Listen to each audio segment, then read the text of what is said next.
There's no feeling more intense than starting over.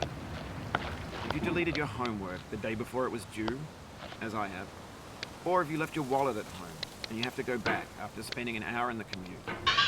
If you won some money at the casino and then put all your winnings on red but it came up black.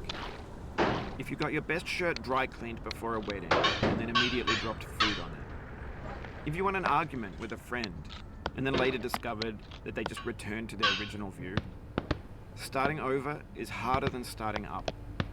If you're not ready for that, like if you've already had a bad day, then what you're about to go through might be too much. Feel free to go away and come back. I'll be here. Alright, thanks for coming with me on this trip. I'll understand if you have to take a break at any point. Just find a safe place to stop and quit the game.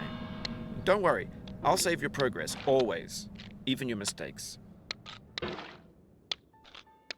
This game is a homage to a free game that came out in 2002, titled Sexy Hiking. The author of that game is Jazuo, a mysterious Czech designer who was known at the time as the father of B games. And B games are rough assemblages of found objects. Designers slap them together very quickly and freely, and they're often too rough and unfriendly to gain much of a following. They're built more for the joy of building them than as polished products.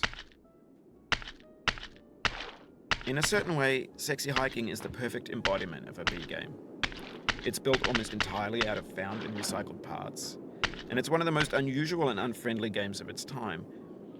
In it, your task is simply to drag yourself up a mountain with a hammer.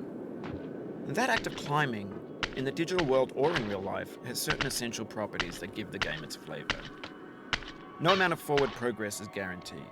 Some cliffs are too sheer or too slippery, and the player is constantly, unremittingly in danger of falling and losing everything. Anyway, when you start Sexy Hiking, you're standing next to this dead tree that blocks the way to the entire rest of the game. It might take you an hour to get over that tree, and a lot of people never got past it. You prod and you poke at it, exploring the limits of your reach and your strength, trying